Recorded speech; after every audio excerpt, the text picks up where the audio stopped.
गजलों की तुम्हें पैगाम देता हूँ, तुम्हारी दी हुई दौलत तुम्हें ही नाम करता हूँ।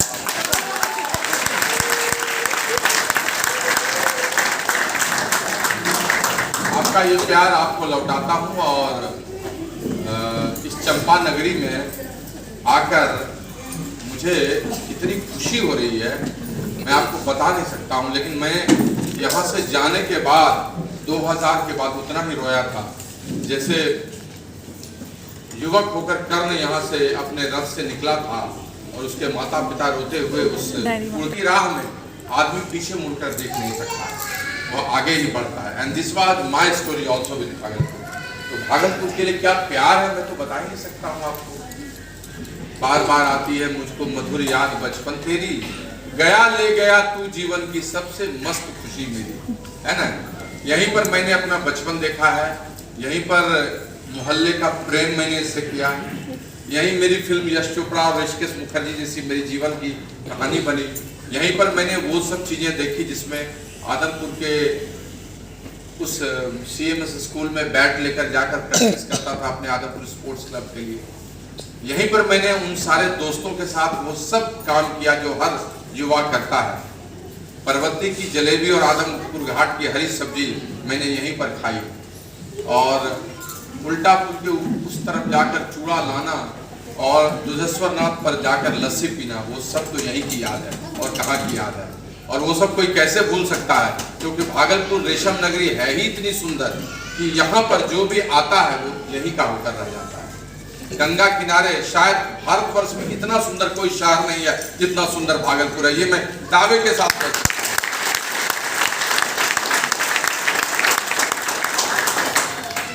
और मेरी जिंदगी तो यहाँ की कहानी से ही जुड़ी हुई है, इसलिए I am so excited again to come here. हम लोग वापस आ रहे थे और हम लोग सोच रहे थे कि हम उन जगहों पर आज जरूर रुकेंगे और जरूर जाएंगे जो हमारा प्यारा प्यारा लिवेबल स्पॉट्स था, और हम लोग उन सब जगहों पर फिर से अपनी पुरानी यादों को भी देखेंगे। लेकिन इस सब के बीच में जो सबसे बड़ी उपलब्धि मेरे लिए हुई, जो मेरे लिए सबसे बड़ा सौभाग्य का अवसर आया कि भागलपुर एक बार फिर से अपनी विरासत को बड़ा करने के लिए तैयार है। ठीक है, यहाँ से एक्सपोर्ट भी होती है कुछ चीज़ें, ठीक है, यहाँ के लोग भारतवर्ष में और विश्व में भी कई जगहों पर बसे हैं, बड़े भी हुए हैं, लेकिन कल्याणकारी कार्य जहाँ से यहाँ की उपलब्धियाँ और उद्यमिता बढ़े और उसके बाद पूरे भारत में छा जाए, इसका मौका फिर से मिला है। और इस अवसर के सहारे हम और आप मिलकर अगले 5 वर्षों में इतना बड़ा इतिहास लिखेंगे कि हॉल सब तो छोटा बढ़ ही जाएगा। वो दिन हमारे सामने आएगा 2027-28 तक, जब हम लोग सैंडिस कंपाउंड में 10,000 लोगों का सेमिनार करेंगे।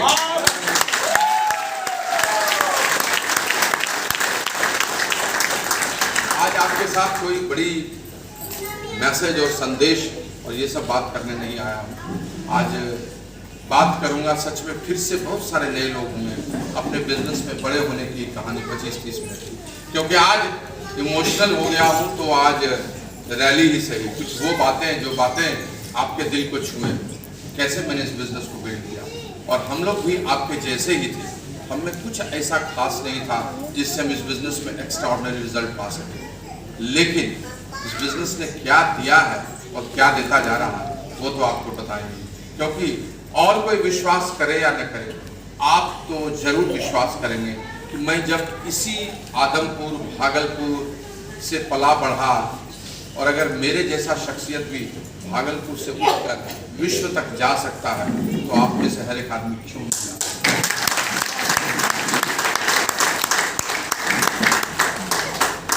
आज आपकी नई शुरुआत हो रही है, हमारा नया साल भी शुरू हुआ है, सूरज पूरब में फिर से निकल गया है और इसका हमें अभिनंदन करना है, स्वागत करना है।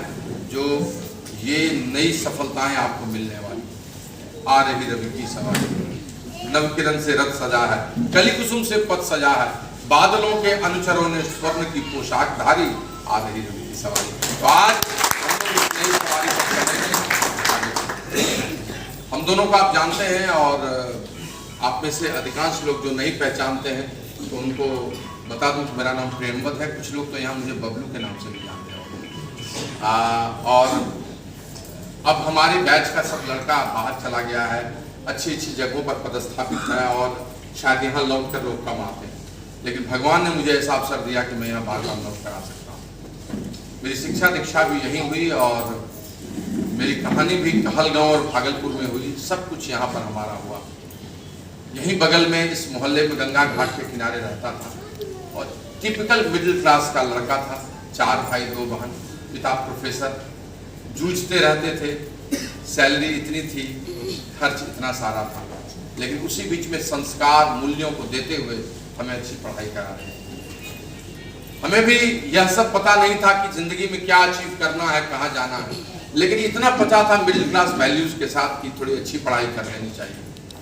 माँ की छड़ी हमेशा डराती थी और थोड़ा स्किन भी सेंसिटिव था कि क्लास में पीछे नहीं आए, आगे बैठे, पहले बेंच और दूसरे बेंच के विद्यार्थी बने, तो इसलिए पढ़ाई करते थे, लेकिन मस्ती भी बहुत किया करते थे। ऐसा नहीं था कि मस्ती नहीं करते थे।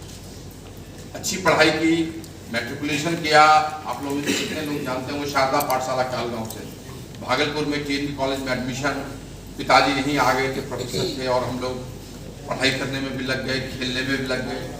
और युवावस्था में कितने सपने लोग देखता है आप जानते हैं, यहीं बैठकर बड़े बड़े सपने देखता था। किताबों को तो पढ़ता था, लेकिन मन में आता था कि आखिर लोग खूब अच्छी गाड़ियों में कैसे चलते हैं, आखिर लोग इंटरनेशनल फ्लाई कैसे करते हैं। उस समय 2000 के दशक के पहले की एक कहानी थी, इसलिए हमारे समय में महाभारत रामायण टीवी सीरियल्स आ गए थे।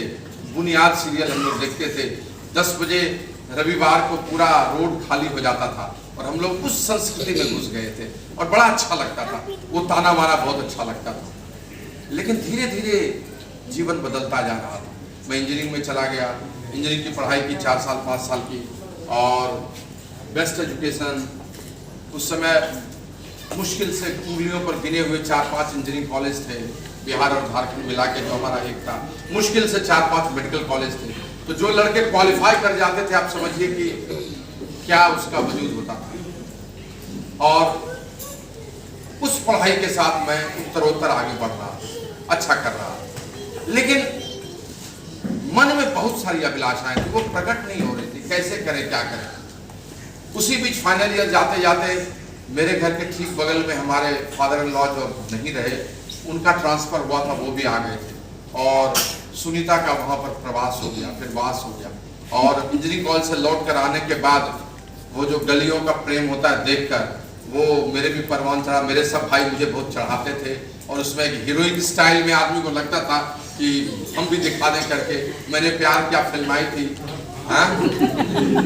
दिल दीवाना बिन सजना के माने ना ये पगला है।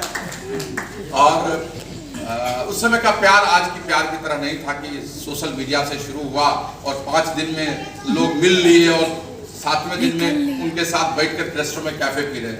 वहां तो चिट्ठी भी भेजना अपने आप में हिमालय पे चढ़ने के बराबर।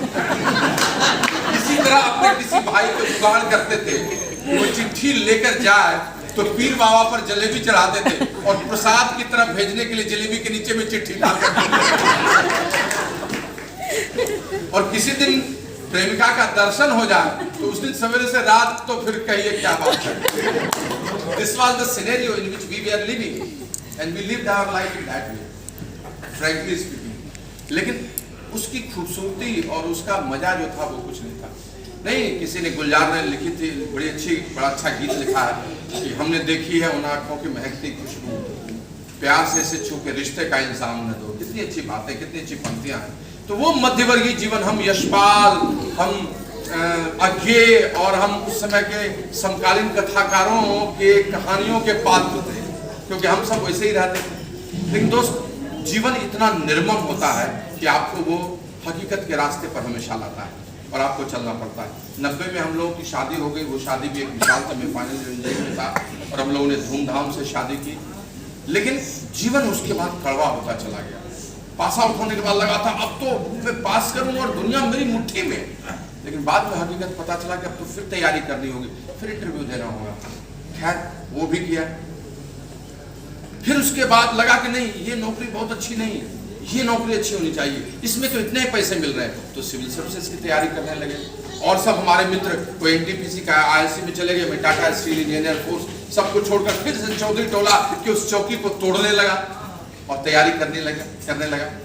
एक आध दशहरा, छठ और दीपावली भी छूटा है ना, डिस्ट्रैक्शंस को कम करने के लिए। और दोस्त सिविल सर्विसेज में भी क्वालिफाई कर गए, अच्छी नौकरी मिल गई, बिहार वित्त सेवा में आ गए। और तब लगा अब तो सब कुछ बदल गया। लेकिन दोस्त सब कुछ नहीं बदला था। हाँ, दशक जरूर बदल गया था। 90 के दशक में जो चीजें रेलिवेंट थे अब वो इररेलिवेंट हो रहे थे।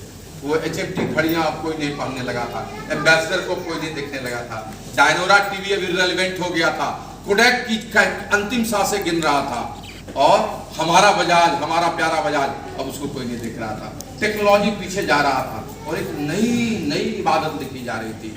इंटरनेट से, मोबाइल से, LCD से, सोनी, हुंडई, टोयोटा, ये सब जन्म ले रहा था। एक नई कहानी आ रही थी, बाजार भी बदल गया था। और तब मैं अपने आप को चीटेड फील कर रहा था। मुझे लगता था मैंने इतनी पढ़ाई की, सब कुछ किया, लेकिन वो सब कुछ क्यों नहीं मेरे पास? मेरे पास था लेकिन सब कुछ थोड़ा थोड़ा था।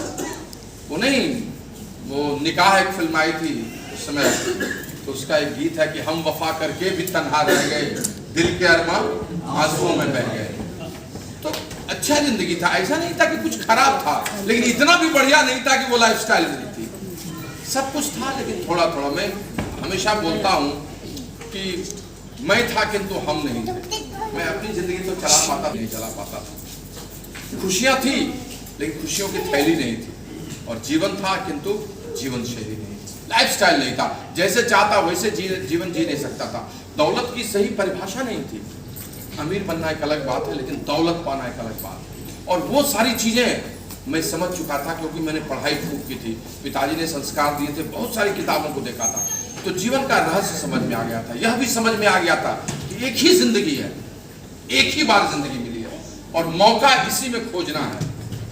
अक्सर मध्य वर्ग सबसे बड़ी गलती क्या करता है, एक तो उसको अपनी कमजोरियों से बहुत लगाव होता है, वो अपने आप को बदलने के लिए जल्दी तैयार नहीं होता है। 2 बार आप बोलिएगा कुछ नहीं, विद्वानों की फौज आपको मिलकर अलग तरह की चीज सिखाने लगेगी। वो अपनी कमजोरियों से बहुत लगाव रखता है। उसको चाहिए बहुत बड़ा घर, उसको चाहिए बहुत बड़ी जिंदगी, उसको चाहिए बहुत लोकप्रियता, उसको हस्बैंड वाइफ की कमराडरी बहुत अच्छी चाहिए, उसको लगे जैसे कि वो एकदम, जिसको कहते हैं कि आजकल हिट जो है रणवीर कपूर और आलिया भट्ट जैसे लगे। लेकिन वो कमराडरी के लिए दोनों उदारता, त्याग, समझौता करने के लिए तैयार होते हैं। चाहते सब कुछ है, लेकिन सवेरे उठना उनके लिए कठिन है, एक्स्ट्रा माइल 2 घंटे चलना कठिन है, अपने आप को अनुशासित करना कठिन है। ये सबसे बड़ी कमजोरी मध्य वर्ग की है। और दूसरी बात, वो सेकंड थॉट अपनी जिंदगी में देना नहीं चाहते। एक बार किसी चीज को कर लिए, कोई नौकरी, कोई बिजनेस, 2, 4, 5 साल कर लिए, अब उसको बदलने के लिए तैयार नहीं। जबकि दुनिया में कितनी चीजें कितनी बार बदल चुकी हैं, कितना डाइवर्सिफिकेशन लोगों ने किया है। बट मिडिल क्लास, ये 70 करोड़ का मध्य वर्ग अपने उन्हीं कुंठित संस्कारों के साथ रहता है, और आलोचना करने में ज्यादा विश्वास करता है, प्रशंसा करने में कम। एक बड़ी अच्छी कहानी आ रहा था तो कहीं मैंने पढ़ी थी कि एक गुरु ने एक शिष्य को कहा, बड़े सारे प्रश्न पूछता था, तो उसको कहा ऐसा करो, जाओ और जाकर दुनिया में कोई एक ऐसी चीज खोज के लाओ जिसका कोई उपयोग नहीं हो, जो एकदम व्यर्थ हो, जिसका कोई उपयोग नहीं हो, एकदम वेस्टेज हो, ऐसी कोई चीज खोज के लाओ। शिष्य गया ढूंढने, 1 घंटे, 2 घंटे, 10 घंटे, 1 दिन, 2 दिन, 3 दिन, 1 महीने बाद हार कर आया और कहा, गुरुजी बहुत खोजा, लेकिन ऐसी कोई चीज नहीं मिली जिसका कोई भी उपयोग नहीं। कुछ न कुछ उपयोग निकल ही जाता। फिर उसके बाद उन्होंने कहा, ठीक है, मान ली तुम्हारी बात, अब जाओ एक ऐसी चीज खोज के लाओ जिसकी कोई कीमत नहीं हो। उसने 1 मिनट में कहा, गुरुजी ऐसा तो हो ही नहीं सकता है, एक घास तोड़कर लाया, उसकी भी कुछ कीमत है। कीमत तो गुरुजी किसी न किसी की कुछ नहीं है। और तब गुरुजी ने उसको वही समझाया कि बेटे, किसी चीज के बारे में व्यर्थ बोल देना कितना आसान है, किसी की आलोचना कर देना कितना आसान है, लेकिन देखो अच्छी चीज किसी न किसी में सब में है। प्रशंसा तुम तुरंत खोज सकते हो, लेकिन व्यर्थ सब चीज हो, ऐसा कहना बेवकूफ। हर आदमी से कुछ न कुछ अच्छा निकल सकता है। हमारे यहाँ लोग आलोचना में ज्यादा विश्वास करते हैं, जबकि हर आदमी के अंदर में संभावनाएं अनंत हैं। आप उस पोटेंशियल को हार्नेस कर सकते हैं बहुत अच्छे से। तो सबसे बड़ी समस्या यही होती है। लेकिन मैं ऐसा नहीं सोचता था, मैं छटपटा रहा था, बेचैन था। मैं चाहता था कि कुछ अवसर मिले जिससे मैं आगे निकलूं, जिससे और आगे जा सकूं। मैं बेचैन था, मैं एकदम चाहता था कि किसी तरह से वहां से निकलूं, छटपटा रहा था। और उसी समय मुझे यह अवसर देखने को मिला। इस बिजनेस अपॉर्चुनिटी को मैंने बहुत हल्के में देखा। 90% लोग हल्के में लेते हैं। बहुत पढ़ा लिखा था, ऑफिसर था, पटना में रहता था। 2000 तक मेरा एक अपना 3-4 वर्षों में ब्यूरोक्रेसी में रसूख भी हो गया था। भगवान ने व्यक्तित्व भी दिया था और थोड़ा प्रोएक्टिव भी था। तो लाइफ में बहुत सारी चीजें अब समझ में आ गई थी। उसमें कोई आदमी दिखाता है जिसमें बिजनेस शुरू करने में लगभग नगण्य कुछ नहीं पैसे लगे, आपको नौकरी भी नहीं छोड़नी पड़े, कोई बड़ी पूंजी की भी जरूरत नहीं हो, आप अपना काम करते हुए बचे समय में करें, तो बिलीव नहीं होता है। कौन कहता है बिलीव नहीं होता है? बिलीव तो तब होता है जब 2-4 करोड़ कहीं लगने की बात हो जाए, 2-4 नहीं तो 10-20 लाख लगे। बिलीव तो तब होता है जब कोई उसके बारे में पहले से बहुत भौकाल करे। लेकिन जिस व्यक्ति के माध्यम से देखा, वो इतने करीब थे कि उनको ये नहीं कह सकता था कि ये खराब है।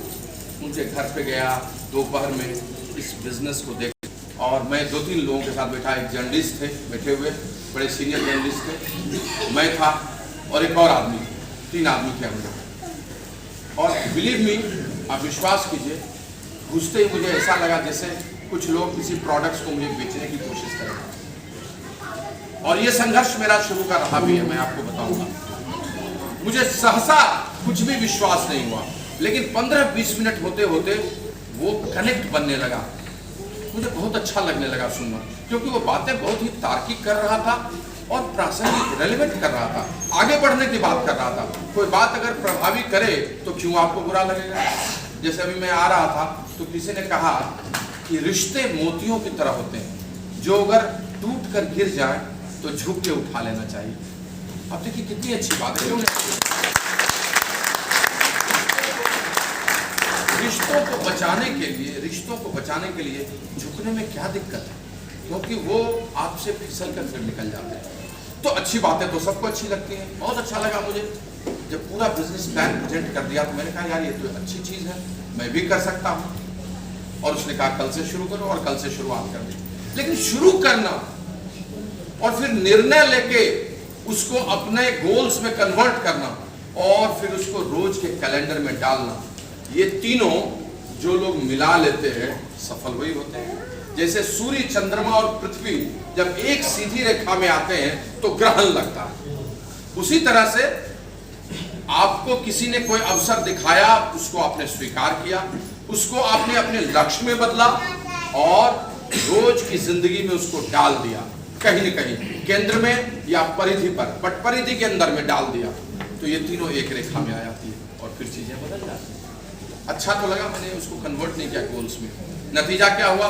कल फिर निकला ऑफिस में, परसों वहां, और फिर उसमें धीरे धीरे भूलता चला गया। अच्छा लगता है, इसका मतलब ये नहीं कि वो कर ही ले, अगर कोई ठीक से उसको कराए नहीं तो, है ना? जैसे ही आप कोई चीज बढ़िया देखिएगा, लेकिन अगर आप उसको लेकर अपने आप को इंगेज नहीं कीजिएगा तो वो अच्छी चीज एक देखी हुई अच्छी फिल्म की तरह हो जाती है। जैसे कोई फिल्म देखकर आप आइए तो कितना अच्छा लगता है, आप देखकर आइए चक दे इंडिया, कितना मजा आता है, वाव लगेगा, रगों में रक्त चला गया है। केसरिया का गाना सुनिए, जैसे ही मेरी तेरी मिट्टी में मिल जावा, कैसा रोमांचिक मन रहा था। लगता है अभी कोई AK-47 दे और बॉर्डर पे जाए और लड़ाई करके प्राणों की आहुति देनी पड़ी तो दे दे। लेकिन वही कल सवेरे 10 बजे ऑफिस जाइएगा, सवेरे पत्नी दूध के लिए किचकिच करेगी, बच्चा उधर से आएगा, नौकर बोलेगा, कुछ ड्राइवर बोलेगा, इन सबों में फिर आपकी वो राष्ट्रीयता धीरे धीरे डाइल्यूट हो जाती है और 3-4 दिन बाद फिर आप वही आदत इंसान बन जाते हैं जो रोज चलता है, जाता है और शाम को नींबू के निचोड़े नींबू की तरह ऑफिस से लौट के घर आ जाता है। तो हम भी उन सब बीचों में ऐसे ही सोचते और फिर उसके बाद सोच वही हो जाती है कि यार ठीक है, सब बढ़िया है, लेकिन अपना भी प्रोफेशन ठीक ही चल रहा है, तो क्या बदलना? इतनी बड़ी बात कहाँ पहुंच पाएंगे वहां तक? बेस कैंप तक भी कोई पहुंचता है? सब कुत्ता काशी ही चला जाता है। हो गया, जितना हुआ था उतना किए भाई, हम भी कम नहीं किए, बढ़िया ही है, अच्छा ही है। अरे मोहल्ला में तो सब जानता ही है ना, है कि नहीं। फिर उसके बाद अर्थ के बारे में, अधिक धन के बारे में, फिर समझौता, साईं इतना दीजिए जहां में कुटुंब सभा मैं भी भूखा ना रहूं, साधु भूखा जाए, हो गया जो होता था तो हुआ, है कि नहीं। सब लड़का विराटे कोहली बन जाएगा, है कि नहीं। और ये आदमी को फिर से उसी के दरबे में घुसा देता है। लेकिन कहते हैं कि भगवान की कृपा होती है तो सब कुछ बदल जाता है, और उनकी विशेष कृपा हो जाए तब तो आप शुरू हो जाते हैं। ईश्वर की विशेष कृपा हुई, एक बड़े फंक्शन, एक बड़े सेमिनार में चला गया। वहां भी इस तरह का माहौल था, बड़ा अद्भुत था, पटना में भारतीय नृत्य मंदिर में। और मैंने वो सेमिनार सुना, क्या माहौल था मैं आपको बता नहीं सकता हूँ। घुसते वक्त तो आप ही में से किसी की तरह सकुचाया हुआ बैठा था। अभी यहाँ भी कुछ लोग आए होंगे, सकुचाए हुए बैठे होंगे, अभिनंदन करने कोई गए होंगे तो किसी के मन में स्वाभिमान की जगह पर उनके अभिमान को भी ठेस पहुंची होंगी। कौन कहाँ बुला लिया है, अभिनंदन तिलक विलक किसका कर रहा है, कुछ फेक टाइप का कुछ चल रहा है, क्या चल रहा है। बहुत सारी बातें आती है मनुष्य के दिमाग में। हम संसार में चीजों को उसी तरह से ले नहीं पाते जिस तरह चीजें होनी चाहिए। And that happens with everybody. I also entered in that auditorium in the same fashion, in the same thought process, that persons who were sitting there were low profile persons. They were not earning not more than 20,000 30,000 bucks. Where I have come, कहाँ मैं आ गया। लेकिन जब बैठकर उस शख्सियत को सुना, उसके प्रोफाइल को जाना और उसकी बात को जाना तो हृदय परिवर्तन हो गया।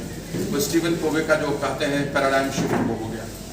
और उसके बाद से घर आकर दो ही चीज था कि प्रेमवत, या तो तुम अपने आप को डिक्लेयर कर दो कि तुम एक औसत मध्य वर्ग के आदमी हो जो नौकरी के लिए बने हो, या नहीं तो अपने आप को पराक्रमी घोषित करो। सेकंड थॉट दो अपने आप पर, लगो कल से, एक्स्ट्रा माइल चलो। शाम को बहाना मत बनाओ आके कि ऑफिस से थक गए हैं, 7:30 बजे 7 बजे के बाद बच्चों के पत्नी के साथ हर रोज खेलना जरूरी नहीं। अगर बड़ा लक्ष्य है तो 2 से 3 साल के लिए प्रोक्रेस्टिनेट करो इन चीजों को और शाम को प्लान दिखाना शुरू करो। myself as a creative person. I declared myself as a creative. और फिर बातें बदल गई, फिर मैंने शुरू कर दिया। लेकिन जब तक शुरू नहीं किया था तब तक कुछ भी दिक्कत मुझको नहीं थी, कोई दिक्कत नहीं थी। यकीन मानिए, I was a very good, I was a, मतलब in that way I was a happy person. गाड़ी थी, ड्राइवर था, जा रहा था ऑफिस, मजे से आ रहा था, असेसमेंट करता था, बड़े बड़े व्यवसायी आते थे, सबसे बात करता था, पान चुगलाता था, खाना खाता था, लंच करता था, शाम को सब जगह तफरी करता था, रात को मस्ती करता था। मौर्य चाणक्य जैसे होटल्स थे ही, मेरा भाई भी उसी में पोस्टेड था, वो कस्टम्स में था, मैं सेल्स टैक्स में था, एक ही साथ रहते थे हम दोनों की वाइफ भी अपनी ही बहन थी। तो 4 यूथ मस्ती का क्या आलम होगा आप समझ सकते हैं। And in that comfort situation I came out and I started showing the plan. हर लोग अपनी परिस्थिति का रोना रोते हैं। किसी के पास पैसा नहीं है, इस बिजनेस को बहुत पैसा होता तो कर लेते, किसी को पहले दिन से बोलने नहीं आता, बोलने आता तो कितना प्लान दिखा देते, किसी की व्यस्तता बहुत है, उसके पास समय नहीं है, नहीं तो न जाने क्या कर डालता, किसी को कुछ समस्या, किसी को कुछ समस्या, किसी को कुछ समस्या। दोस्त, इसी समस्या को गिनने के चलते आप अभी वहां हैं जहां आप हैं। जब जहाज रनवे पे खड़ा होता है तो उसके सामने का एयरपोर्ट की इमारतें कितनी ऊंची होती हैं, पेड़ कितने बड़े होते हैं, सारे टावरिंग बिल्डिंग्स कितने बड़े होते हैं। लेकिन जैसे जहाज रनवे से उड़ता है और ऊपर चढ़ता है, सब छोटा होने लगता है। धीरे धीरे तो सब छोटा हो जाता है, फिर तो चींटी के जैसे, और फिर तो दिखता ही नहीं। जिन लोगों के कारण बड़े होते हैं,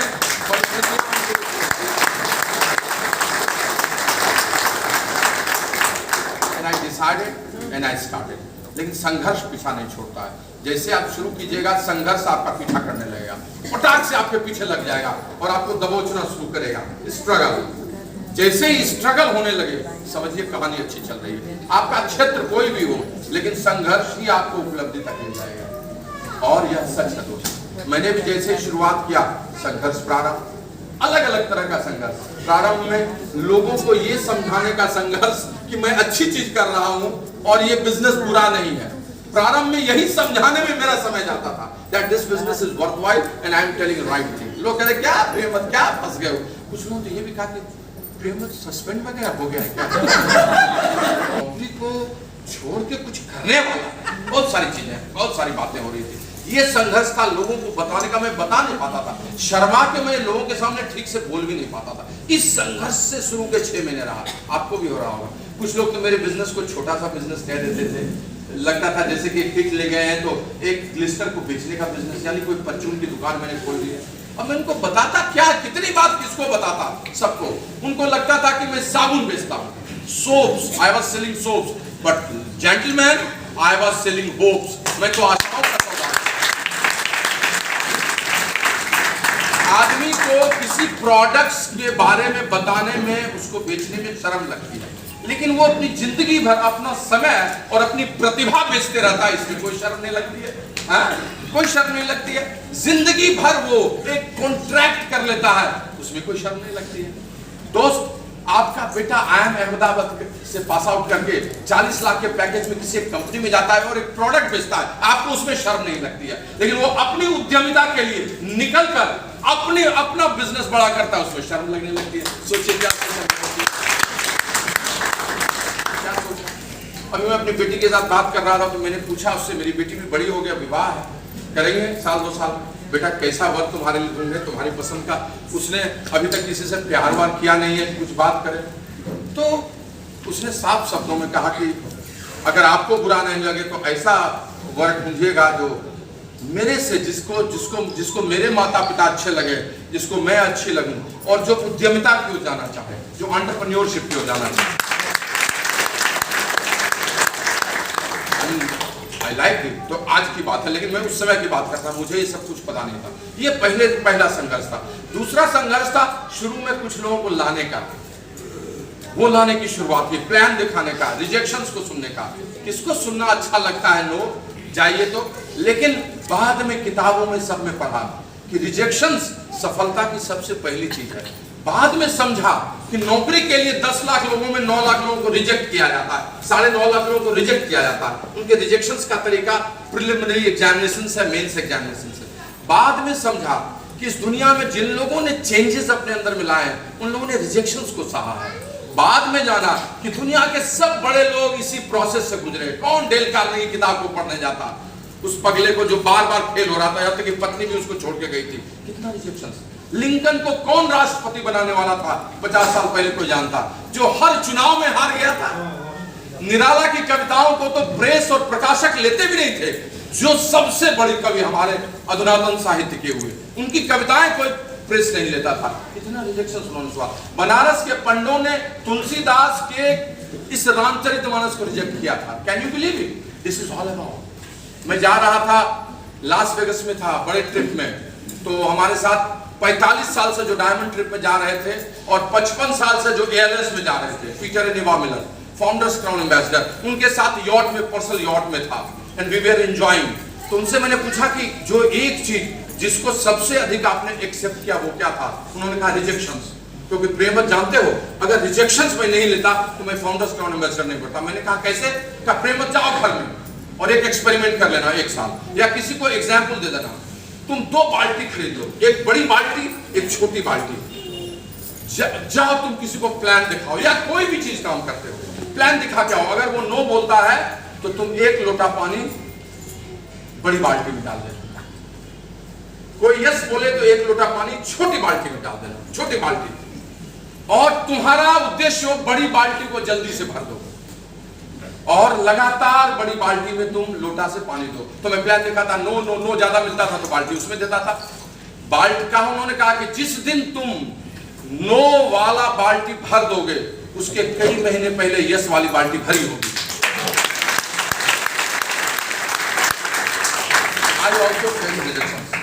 सर्द रातों में लोकल ट्रेन में इसी भागलपुर में आया, कुछ लोगों को प्लान दिखाया, कुछ ज्वाइन किए, कुछ ने सीरियसनेस नहीं किया, क्योंकि भागलपुर मेरे हृदय से जुड़ा हुआ था। लेकिन उस रिजेक्शंस को मैंने सहा, क्योंकि वही रिजेक्शंस आज अभिनंदन करा रहा है। Can you believe it?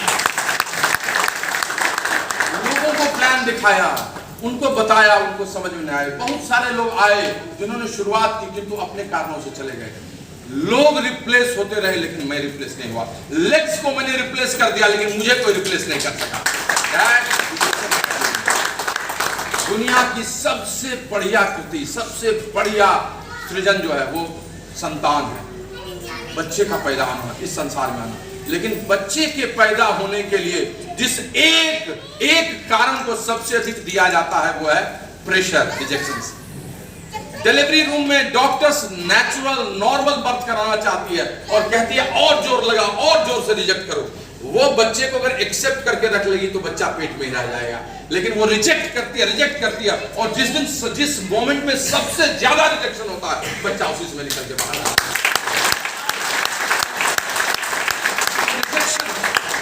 इसको मैंने फोर्स किया और एक ही चीज मैंने सीखा था कि लौट के पीछे मुड़ के नहीं देखूंगा। संघर्षों के दौर में जिन लोगों ने आगे बढ़ने की कसम खाई है वो चले जाते हैं। हरिवंश राय बच्चन ने कविता लिखी थी और अमिताभ बच्चन ने अपने फिल्म में उसको आजमाया था। And I am fan of Amitabh Bachchan. और उन्होंने इस रिजेक्शन के लिए कहा था कि तू न थकेगा कभी, तू न मुड़ेगा कभी, तू न थमेगा कभी, कर शपथ कर शपथ कर शपथ, अग्निपथ अग्निपथ अग्निपथ। तो ये बात समझने की है। ये पहला संघर्ष मेरा था, आपका भी होगा। बहुत सारे लोग आपको नो बोलते होंगे, आपको 6% पर रहे हुए जमाना हो गया, 4 महीना हो गया, कोई दिक्कत की बात नहीं है। नई पौध आएगी, नई चीजें आएंगी, आपको लेके जाएंगी। दूसरा संघर्ष था वो जब मैं प्लैटिनम गया, 10,000 ब्रेक किया, वो था टीम के बिल्ड होने का। हर जगह मुझे ही प्लान दिखाना पड़ता था, मैं डुप्लीकेट ही नहीं कर पाता था, डुप्लीकेशन ही नहीं हो पाता था, मुझे ही दिखाना पड़ेगा, कब तक दिखाना पड़ेगा। इस संघर्ष को मैंने फेस किया। वो प्लैटिनम से फाउंडर्स प्लैटिनम जाने में हर समय लगता था इस महीने कैसे 10,000 होगा यार, अब कैसे होगा। And it was a process in which people came in our business, leadership came and then I came out from that. तो ये संघर्ष दूसरा संघर्ष था जिसको भी मैंने देखा और उस समय लगता था क्या प्रेमर हो गया जितना करना था, अब जो लोग करेंगे करेंगे, छोड़ दो ना। कभी कभी तो आंख भी बोल देती थी और जब मैं इस तरह सोचता था तो मेरी आंखें भी बोलती थी कि ऐसा मत करना, ख्वाब देखते हो तो उसको पूरा किया करो। तो है ना, एक दिन हमारी आंखों ने भी थक कर कह दिया कि रोज मत रुलाओ, अगर ख्वाब देखते हो तो उसको पूरा करो, है ना। रोज रोज क्या रुलाओगे इस मिडिल क्लास लाइफ में, एक बार लड़ लो, लड़ के निकल जाओ। And that was my struggle. Founder platinum से जब एमरल्ड और डायमंड जा रहा था तो उस समय का भी एक अलग संघर्ष था। ऐसा नहीं था कि उस समय बल्ले बल्ले 3 लेग अच्छे से होने लगी थी, लेकिन नई 3 लेग को कैसे डेवलप करूं, समय इधर भी देना है, समय उधर भी देना है, कैसे मैनेज करूं। तो जीवन, नौकरी और बिजनेस, इस तीनों को बैलेंस करने का संघर्ष था, समय को निकालने का, प्राथमिकता बनाने का। दूसरा, बहुत बार मन में ये लगता था कि कैसे घर में होंगे 6 लेग एक साथ, कैसे कंप्यूटर में 10,000 दिखती है, ये बिलीव नहीं कर लेने का संघर्ष। मल्टीटास्किंग नहीं था मैं उतना, तो मल्टीटास्किंग बनूं, कई जगहों पर एक साथ काम कर सकूं, इसको सीखने का और इसको करने का संघर्ष था और उस संघर्ष से गुजरा। एंड फ्रेंड्स, जब आप सोच लेते हैं ना तो चीजें सब बदल जाती है। किसी ने कहा है ना कि हो के मायूस सा शाम सा ढलते न रहिए, आई मीन हो के मायूस सा शाम सा ढलते न रहिए, जिंदगी एक घोर है, रोज ही निकलते रहिए, है ना। तो रोज निकल कर काम करने के लिए जो तैयार होता है, ये सारी चीजें कॉन्सिक्यूटिवली उसके साथ होती चली जाती। और एक दिन फिर हमारा क्वालिफिकेशन भी शुरू हो गया, डायमंड भी बने। डायमंड क्वालिफिकेशन ऐसे नहीं होता, डायमंड क्वालिफिकेशन तभी संभव हो सका जब मेरा इनर स्ट्रेंथ सामने आया।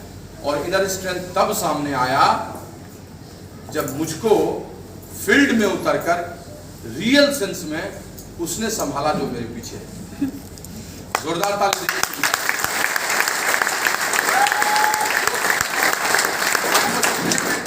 आपको दिखने में मैं 6 फीट 2 इंच 2.5 इंच का लगता हूँ, अच्छा भी लग रहा होगा, लेकिन इसके पीछे मैं बहुत अनऑर्गेनाइज्ड आदमी हूँ। मुझे अपनी गंजी भी ठीक से खोजने नहीं आती है और एक कप चाय भी नहीं बनाने आती है, सही नहीं होता। 3 बच्चे हैं सुंदर से, भगवान की ऊपर वाले की असीम कृपा है। 2 बेटी और 1 बेटा है, सब लाडले हैं, they are fantabulous, I am proud of that. हर जन्म में ऐसा ही बेटा बेटी मिले, आई जस्ट विश दैट। इतने अच्छे हैं, दे आर डूइंग वंडर्स। उन तीनों को संभालना, मैं अपने माता पिता से बहुत प्यार करता हूँ और मेरी अभिलाषा थी कि मेरे माता पिता की जो अभिलाषा हो, जो बोले वो सब पूरा करते रहो। With God's blessing I am doing that. जो मिठाई अच्छी लगती है उनको संभालना मेरा सोशल इन्फ्लुएंस है। मैं दोस्ती यारी पार्टी में बिलीव करता हूँ, तो खाना घर पर 10-20 लोगों का तो रोज बनता है, वो लगातार चले, अन्नपूर्णा माने पाकशाला में बनी रहे और वो लगातार चले, यह भी। और उसके अलावा मेरे जितने लीडर्स आए वो सब भी सुखी रहे, लेकिन मेरे से ये संभव नहीं था।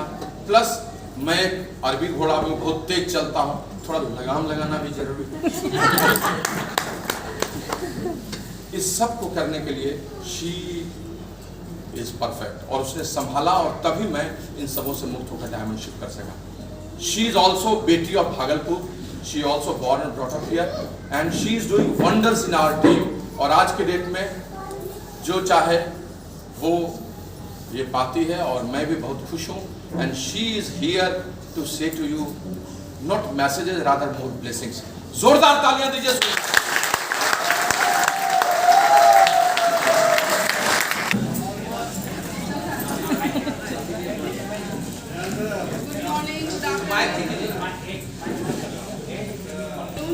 और आज कल प्रियमत जी बोले कि उनको भी चलना है भागलपुर, और हमें भागलपुर में हम रहे हैं, पढ़े हैं, यहीं प्रियमत जी मिले, यहीं शादी हुई मेरी, और बड़े अच्छे मेमोरीज हैं यहाँ, बहुत अच्छा एक्सपीरियंस है यहाँ मेरे प्रीवियस लाइफ का। आज हम उसको याद भी करते आ रहे थे, बहुत हम खुश हो गए। और तो अभी घर से निकलना आसान नहीं था, क्योंकि मेरी कुक जो है वो अभी छुट्टी पे है, उसको बेबी हुआ है, तो घर में इतने लोग, 3 बच्चे हैं, माँ पापा है, तो मेरे को लग रहा था कैसे हम छोड़ के निकलेंगे। तब भी हम छोड़ के आए यहाँ पे, क्योंकि हमेशा से लगता था कि भागलपुर जाएं, और एक यही बहाना दिखता था मुझे इस बिजनेस के थ्रू हम आ सकते, क्योंकि कोई रिलेटिव यहाँ पे नहीं है, कोई नहीं रहते हैं जिनके यहाँ हम आएंगे, बट इतने रिलेटिव है जहाँ पे हम आ सकते हैं।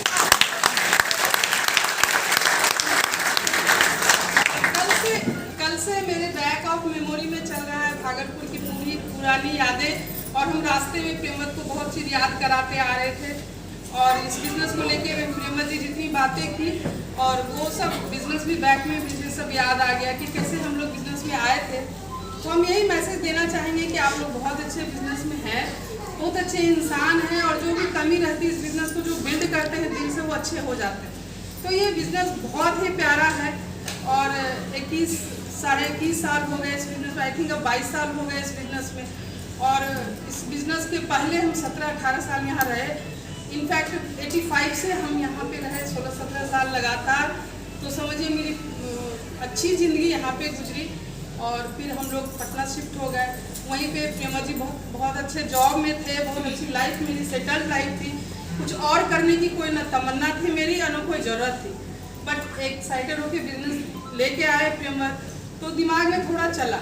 मेरा ये कहने का मतलब है दिमाग में चला तो बिजनेस को हमने एक्सेप्ट किया, बट इसको हम बहुत जल्दी दिल में ले आए, ये बिजनेस दिल में बस गया।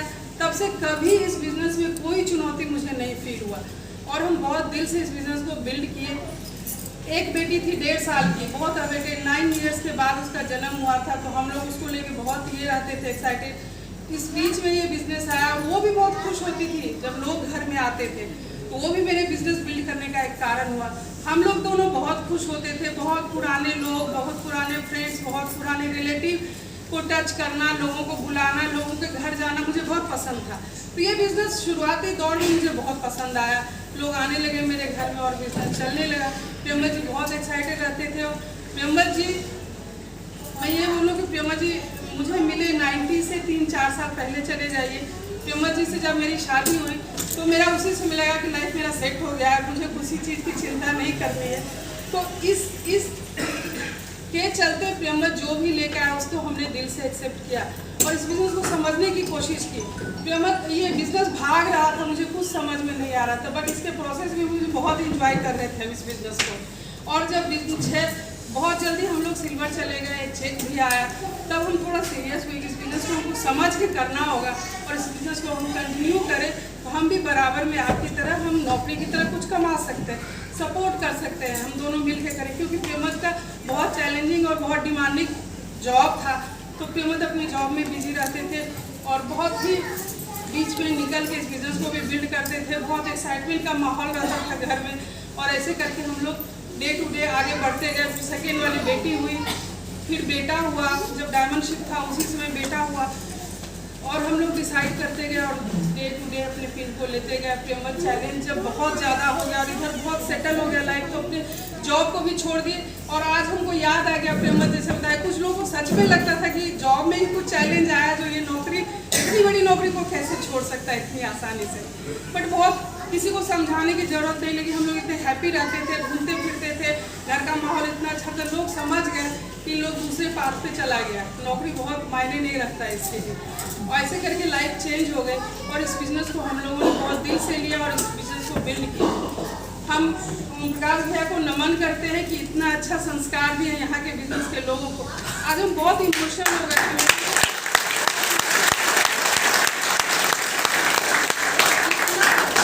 वेलकम 22 साल में कभी मुझे नहीं मिला।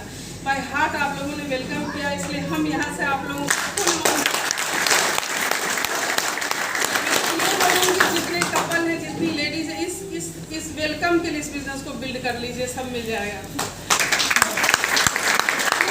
बिजनेस आपको मिला है, किसी ने आपको दिया है, उसमें आप एक्साइटेड हो कि इस बिजनेस को लिए, आपको लगता है कि हम भी डायमंड जा सकते हैं, हम भी देश विदेश घूम सकते हैं, हमें भी एक्स्ट्रा मनी आ सकता है, बहुत एक्साइटेड रहते हैं। बस 2-4 दिन में वो एक्साइटमेंट भी ठंडा होता है। बट इस बिजनेस को आप तभी समझेंगे जब इस बिजनेस को आप बिल्ड करेंगे।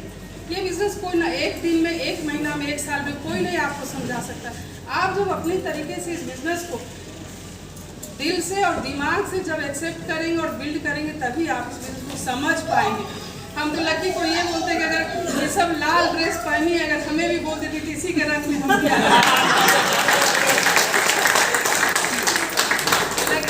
लकी को लेके हम लोग ऑलवेज एक्साइटेड रहते हैं। ये लोग जाते हैं, मैंने बराबर वहाँ भी भेंट होती है और बहुत होपफुल है कि एक यहाँ भी इन लोग मिसाल कायम करेंगे। आप लोग सब साथ हैं, हम यहाँ से विश करते हैं। जितने भी लोग हैं, जिस भी लेवल पे है, वो कोई मतलब नहीं रखता है। बट जिस समय से आप डिसाइडेड हो जाएंगे, हस्बैंड वाइफ एक यूनिट बना के इस बिजनेस को बिल्ड कीजिए। हम लेडीज़ को स्पेशली थैंकफुल, ग्रेटफुल आप लोग होइए कि बस घिसी पिटी जिंदगी होती है हर लेडीज़ की, चाहे जिस भी लेवल पे वो हो। नौकर लगा के काम करे या काम करे, काम करवाना पड़ता है, कहीं काम करना पड़ता है, बट सबकी ज़िंदगी कहानी एक ही होती है। इस बिज़नेस के थ्रू ही आपका लाइफ चेंज होगा। हाँ, आप आप समझिए कि हस्बैंड के साथ कोई भी कोई बिजनेस करे, नौकरी करे, कहीं मजाल ही नहीं कि वो सारी बात, सारे क्षण आपके साथ बिता सकते। बस ये बिजनेस है ऐसा कि आप husband wife, true husband wife होते हैं, एक दूसरे को समझते हैं, एक ही ढंग का काम करते हैं, एक ही ढंग की बातें करते हैं, अपने ही प्रोग्रेस के लिए बात करते हैं। तो ये कितना अच्छा माहौल देता है घर को। ये बिजनेस हम लेडीज़ के लिए तो वरदान है। चाहे जिस भी पोस्ट पर प्रियंवत जी थे, हमको बहुत मतलब नहीं रहता था। जब घर आते थे उसके बाद से मेरे प्रियंवत होते थे, घर के बाहर के बाद कोई और प्रियंवत होते थे। बट आज फुल टाइम प्रियंवत मेरे हैं। घर में बैठे, घर में भी बिजी रहते हैं, फोन पे रहते हैं, बट लगता है मुझे इनके बात करने के तरीका से, इनके फ़ोन उठाने के तरीका से पता चलता है कि कहाँ पे बात कर रहे हैं। इतना कनेक्ट होता है ये बिजनेस, कहाँ से लोग समझा पाएगा आपको। तो एज ए हस्बैंड वाइफ इस बिजनेस को एक्सेप्ट कीजिए और खूब दिल से बिल्ड कीजिए। रिजल्ट हो सकता है शुरुआत में आपको नहीं दिखेगा, बट रिजल्ट दिखता है।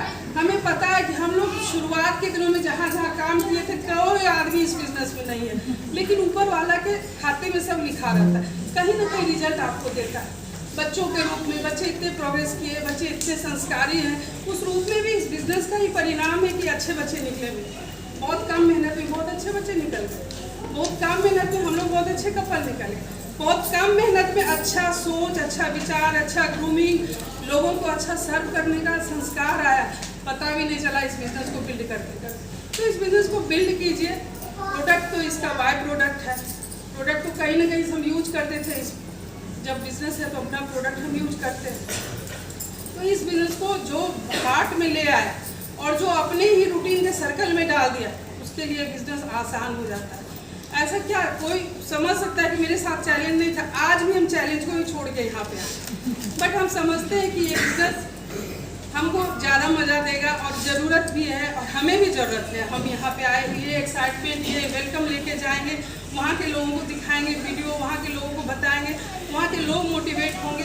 तो लकी से बहुत लीडर मिले भी हैं, गई है जब फॉरेन ट्रिप, तो बहुत कुछ बहुत याद करते हैं इसको सब, और इनका हम पिक्स वगैरह देखते रहते हैं, बहुत जोड़ के मोटिवेट करके। तो लगता है कि हम कहाँ यहाँ के लिए कुछ किए, बट ये कहीं ना कहीं से मुझे मिल गया, यहाँ पे कितने अच्छे लोग निकल गए।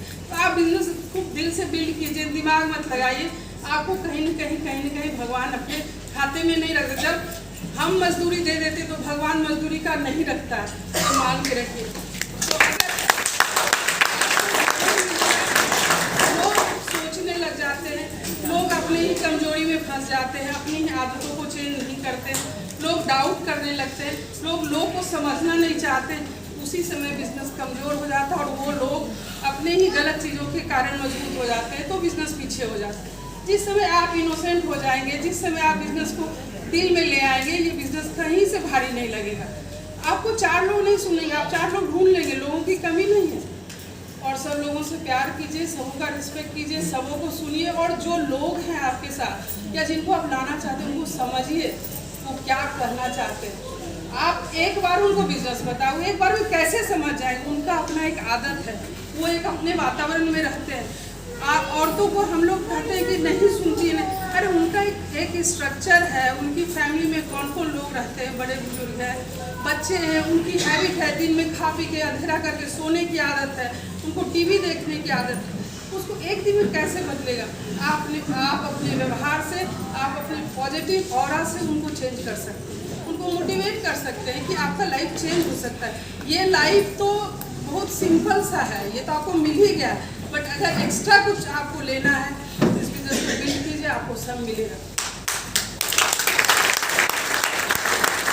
आज के डेट में हम बहुत इंजॉय करते हैं, हमको 1 मिनट का फुर्सत दे रहता है, सीन अनसीन हम 24 घंटे लगे रहते हैं इस बिजनेस में, क्योंकि मुझे पता इतना मजा आता है, इतना मजा आता है, इतना हम थकते, शरीर थक जाता है, दिल दिमाग नहीं थकता, इतना मजा आता है इस बिजनेस में। प्रेमा जी अपने एरिया में लगे रहते हैं, हम अपने एरिया में लगे रहते हैं। आज कुक है कि नहीं, स्टाफ है कि नहीं, मेरे पे कोई फर्क नहीं पड़ता, जितना हो पाता है, क्योंकि लोगों को नहीं पता है मेरे डाउनलाइन को मेरे घर का क्या चैलेंज है, उनको हम क्यों बताएंगे? वो इतने दूर से आए हैं, इतने उम्मीद से आए हैं, उनको हम अपने चैलेंज में नहीं फंसा सकते, उनको मुश्किल से वो टाइम निकाल के आए, तो हम उनका ऐसे वेलकम करते हैं इस बिजनेस में और बहुत इंजॉय करते हैं। आप लोग भी इसको एंजॉय कर सकते हैं, मेरा वाला लाइफ आ सकता है, बस ये आपके हाथ में है। इस बिजनेस को खूब दिल से बिल्ड कीजिए।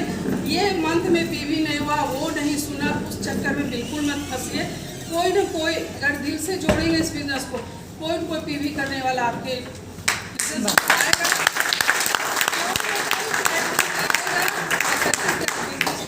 लगा के रखिए और खूब दिल से बिल्ड कीजिए, हर रूप में आपको परिणाम दिखेगा।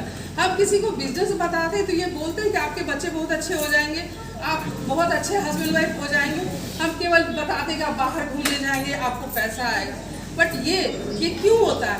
घर में इतने पॉजिटिव हो जाते हैं और इतने यूनाइटेड हो जाते हैं, जो बच्चे देख देख के बड़े खुश होते हैं और बच्चे बहुत अच्छे बच्चे बन जाते हैं।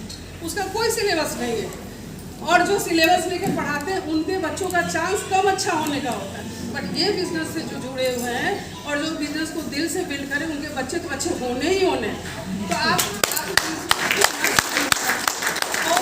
लेडीज को हम लोग अभी भी सुनने को मिलता है कि नहीं अभी फुर्सत नहीं है, बच्चों से जब फ्री होंगे तो करें। अरे बच्चों में भी कंट्रीब्यूशन होगा इस बिजनेस को बिल्ड कर लो आप। हाँ, बच्चों को भी पता है कि मम्मा भी सीरियस है, मम्मा को भी कुछ कोई लेवल पे जाना है, मम्मा को अभी कोई गोल है लाइफ में, मम्मा भी बहुत फुर्सत में नहीं है, मम्मा भी बिजी है, तो अभी उन पे अच्छा ही असर जाएगा। तो हम ये लोगों को बताते हैं और वो जो लोग अप्लाई करते हैं वो सक्सेस होते हैं इस बिजनेस में। तो हम यहाँ से बहुत बहुत खुश हैं आज और एकदम हम दिल से आशीर्वाद देते हैं कि सब कुछ ग्रो कीजिए और हम फिर बार बार आए यहाँ पे।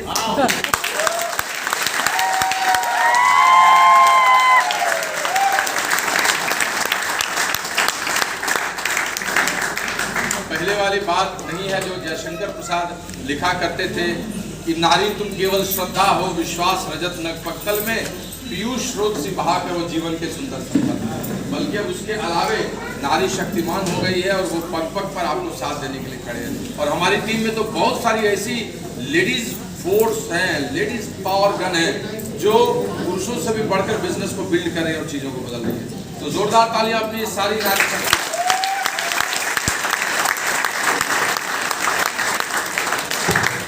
फ्रेंड्स, संघर्ष के बाद उपलब्धि का जब जखीरा आता है तो जिंदगी बदल जाती है। मैंने इस पूरे बिजनेस प्रोसेस में डायमंड शिप तक जो संघर्ष किया वो संघर्ष का एक दूसरा रूप था, लेकिन उसके बाद जो चीजें थी उन चीजों को मैं आपको बता नहीं सकता हूं कि कैसे चीजें बदली। डायमंड से फाउंडर डायमंड से ईडीसी, देन फाउंडर ईडीसी और फाउंडर ईडीसी से डबल डायमंड जाना। अब ये सब कहानी सुनाऊंगा तो वक्त चला जाएगा, क्योंकि वो बहुत बड़ी यात्रा है। लेकिन उस यात्रा का निचोड़ ये है कि मैंने बेसिक्स प्रिंसिपल्स किए, अपने कैलेंडर में प्रायोरिटीज ठीक से बनाया और उन लोगों के ऊपर फोकस किया जो काम करना चाहते थे। लेकिन ऐसा कभी नहीं हुआ कि लेयर्स ऑफ लीडर्स वो निकले जिनको मैं सोचता था कि वो निकलेंगे, ऐसा कभी नहीं होता है। बल्कि वो निकले जिनको करना था, और जिनको करना था उनके माथे पर लिखा हुआ था, ये मैं कभी पहचान नहीं सकता था। किसको पहचान सकता? लेकिन सच यही है दोस्त, सच यही है कि जिसको जगत विजेता समझा, मन के हारे हारे निकले, और जो हारे हारे लगते थे वो जीवन के ध्रुव तारे निकले।